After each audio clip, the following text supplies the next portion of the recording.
నేడు ఖమ్మం జిల్లా తల్లాడ కొత్తగూడెం జిల్లాల్లో కేంద్రంలో కేసీఆర్ 7వ రోజు బస్సు యాత్ర నిర్వహించనున్నారు. నిన్న Khammam ZP centre corner meeting అనంతరం మాజీ మంత్రి పువ్వాడ ఇంట్లో బస చేసిన కేసీఆర్ ఖమ్మం పార్లమెంట్ పరిధిలోని కీలక నేతలకు దిశానిర్దేశం చేశారు. అలాగే ఖమ్మంలో నామా నాగేశ్వరరావు గెలుస్తున్నాడని, మెజార్టీ చూసుకోండని నేతలకు కేసీఆర్ ధైర్యం చెప్పారు. ఈ రోజు సాయంత్రం సత్తుపల్లి నియోజకవర్గం తల్లాడలో కార్నర్ మీటింగ్ లో కేసీఆర్ పాల్గొనబోతున్నారు. రాత్రికి కొత్తగూడెం కార్నర్ మీటింగ్ లో కేసీఆర్ ప్రసంగించబోతున్నారు. అనంతరం కొత్తగూడెంలో కేసీఆర్ బస చేయనున్నారు.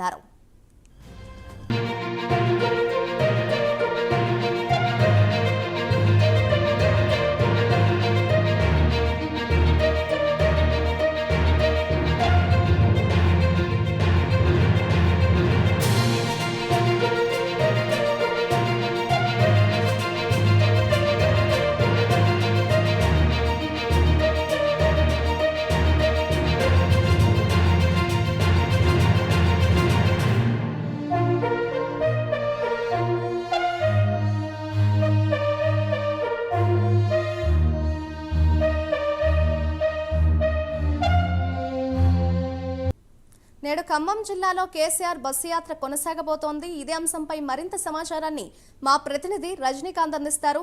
రజనీకాంత్, చెప్పండి, ఖమ్మం జిల్లాలో కేసీఆర్ బస్సు యాత్ర కొనసాగబోతున్నట్లుగా తెలుస్తోంది. దీనికి సంబంధించిన డీటెయిల్స్ ఏ విధంగా ఉన్నాయి? మాధురి, ఖమ్మం జిల్లాలో తాజాగా 6వ రోజు నిన్న ఖమ్మం పట్టణంలోని ఖమ్మం అసెంబ్లీ నియోజకవర్గం పరిధిలో, ఖమ్మం పార్లమెంట్ పరిధిలోని ఖమ్మం అసెంబ్లీ నియోజకవర్గంలో ఖమ్మం పట్టణంలోని జెడ్పీ సెంటర్ కార్నర్ మీటింగ్ లో కేసీఆర్ నిన్న ప్రసంగించారు. దాదాపు ఒక 6 సెంటర్లు, దాదాపు పాలేరు నియోజకవర్గంలో పిల్లాపాలెం, ఖమ్మం రూరల్ మండలాల్లో కూడా రోడ్ షో నిర్వహించారు. అనంతరం ఖమ్మం పట్టణంలో జెడ్పీ సెంటర్ లో కార్నర్ మీటింగ్ లో మాట్లాడాడు. కార్నర్ మీటింగ్ లో మాట్లాడిన సందర్భం కూడా ఆయన కీలక వ్యాఖ్యలు చేశాడు. గత ఎన్టీఆర్ ప్రభుత్వం హయాంలోనే అభివృద్ధి జరిగింది, ఆ తర్వాత తన ప్రభుత్వ హయాంలోనే కేసీఆర్ అధికారంలోకి వచ్చినాక తెలంగాణలో పూర్తిగా అభివృద్ధి జరిగిందంటూ మాత్రం తను కితాబు ఇచ్చుకునే ప్రయత్నం కూడా చేశాడు. ఆ సందర్భంలో ఈ రోజు 7వ రోజు పర్యటనలో భాగంగా సత్తుపల్లి నియోజకవర్గం తల్లాడలో సాయంత్రం 5:30 గంటలకు రోడ్ షో ఉంటుందని తెలిపారు. ఆ తర్వాత కొత్తగూడెంలో 6:30 నుంచి 7:30 గంటల వరకు రోడ్ షో ఉంటుంది. ఆ తర్వాత ఈ కొత్తగూడెంలోనే రాత్రికి బస్ చేసి రేపు సాయంత్రానికి మైబాద్ పార్లమెంట్ పరిధిలో ప్రచార సభకు బస్సు యాత్ర ద్వారా వెళ్ళినట్టు కూడా బీఆర్ఎస్ పార్టీ వర్గాలు తెలుపుతున్న పరిస్థితి. ఇప్పటికే ఖమ్మం పార్లమెంట్ పరిధిలో నామా నాగేశ్వరరావు ఎంపీగా పోటీ చేస్తున్నాడు. ఆయన సిట్టింగ్ ఎంపీగా కూడా కొనసాగుతున్నాడు. ఆయన గెలవబోతున్నాడు. ఎంపీ ఈ నామా నాగేశ్వరరావు గెలవబోతున్నాడు. తాజాగా ఆయన మెజార్టీ మాత్రమే లెక్కేసుకోవాలంటూ మాత్రం కేసీఆర్ చేసిన వ్యాఖ్యలు ఇక్కడ కొంత రాజకీయంగా దుమారం లేపాయని చెప్పవచ్చు. కేసీఆర్ దాంతోపాటు సీఎం రేవంత్ రెడ్డి ప్రచారం చేసే విధంగా మాట్లాడుతున్నాడు. రేవంత్ రెడ్డి సీఎం కు తగ్గ హోదా లేదు, హోదా తగ్గట్టుగా ఆయన మాట్లాడలేదు. ఆయన మాటలన్నీ అభ్యంతరకరమైన మాటలు ఉన్నాయి, అసభ్య పదజాలంతో దూషిస్తున్నాడు. ప్రజాపతిని దూషించే విధంగా ఆయన వ్యవహార శైలి ఉంది. కాంగ్రెస్ పార్టీ ఏదైతే 6 గ్యారెంటీలు ఇస్తానని చెప్పి అధికారంలోకి వచ్చారు కానీ నేటికి ఒక్క హామీ కూడా నెరవేర్చలేదు అంటూ మాత్రాన్ని చెప్పారు. ఈ డిప్యూటీ సీఎం గా ఖమ్మం జిల్లా నుంచి కొనసాగుతున్న బట్టి విక్రమార్క, విద్యుత్ శాఖతో పాటు దాంతోపాటు రెవెన్యూ శాఖలకు కొనసాగుతున్న పొంగులేటి శ్రీనివాసరెడ్డి, వీరంతా బట్టి విక్రమార్క, ఒట్టి విక్రమార్క అంటూ మాత్రం నిన్న కార్నర్ మీటింగ్ లో మంత్రులు మాత్రం దుయ్యబట్టే ప్రయత్నం చేశాడు. జిల్లాలో ఒక పక్క సాగర్ జలాశయంలో నీళ్లు ఉంటే, పాలేరు జలాశయం, దాని వైరా జలాశయంలో నీళ్లు ఉన్నప్పటికీ మాత్రానికి రెండో పంటకి నీళ్లు ఇవ్వకుండా పంటలు ఎండబెట్టిన ఘనత ఖమ్మం జిల్లాకు సంబంధించిన 3 మంత్రులు తుమ్మల నాగేశ్వరరావు కావచ్చు, వ్యవసాయ శాఖ మంత్రి తుమ్మల నాగేశ్వరరావు, బట్టి విక్రమార్క, పొంగులేటి శ్రీనివాసరెడ్డికి ఆ ఘనత దక్కుద్ది. జిల్లాలో రైతాంగం ఇప్పటికీ ఏడుస్తున్నారు.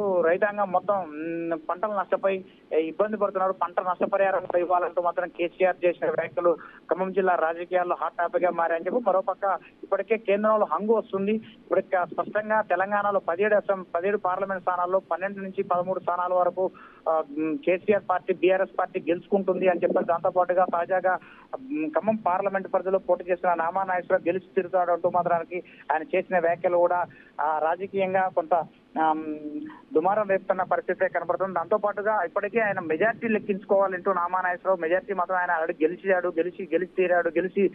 ఉన్నాడు. నా మెజార్టీ కోసమే నేతలంతా కలిసికట్టుగా పనిచేయాలంటూ చెప్తున్నాడు. మరోపక్క ఆయన చెప్పిన విధానాలకు ఇక్కడ ఉన్న స్థానికంగా మాత్రానికి ఇప్పటికీ ఖమ్మం పార్లమెంట్ పరిధిలో 7 అసెంబ్లీ నియోజకవర్గాలు ఉంటే 6 అసెంబ్లీ నియోజకవర్గాల్లో కాంగ్రెస్ పార్టీ ఎమ్మెల్యేలు భారీ మెజార్టీతో గెలవడం, మరోపక్క వారి మిత్రపక్షమైన సిపిఐ పార్టీకి సంబంధించిన కొత్తగూడెం నియోజకవర్గం నుంచి ఆయన కూడా అక్కడ భారీ మెజార్టీతో గెలవడం. కానీ మాత్రం కేసీఆర్ చేసిన మైండ్ గేమ్ రాజకీయాలు అంటూ మాత్రం కాంగ్రెస్ పార్టీ నేతలు కొట్టిపరుస్తున్నారు. మరోపక్క కేసీఆర్ నిన్న జడ్పీ సెంటర్ లో మాట్లాడిన విద్యుత్ కోతలపై విషయంలో చెప్తే విద్యుత్ కోతలు కూడా ఎక్కడా కూడా విద్యుత్ కోతలు లేవంటూ మాత్రం బట్టి చెప్పిన పరిస్థితి పడుతుంది. ఈ రోజు తాజాగా సాయంత్రం తల్లాడ దాంతో పాటు కొత్తగూడెంలో జరిగే బస్సు యాత్రలో పాల్గొంటారు. Thank you Rajinikanth.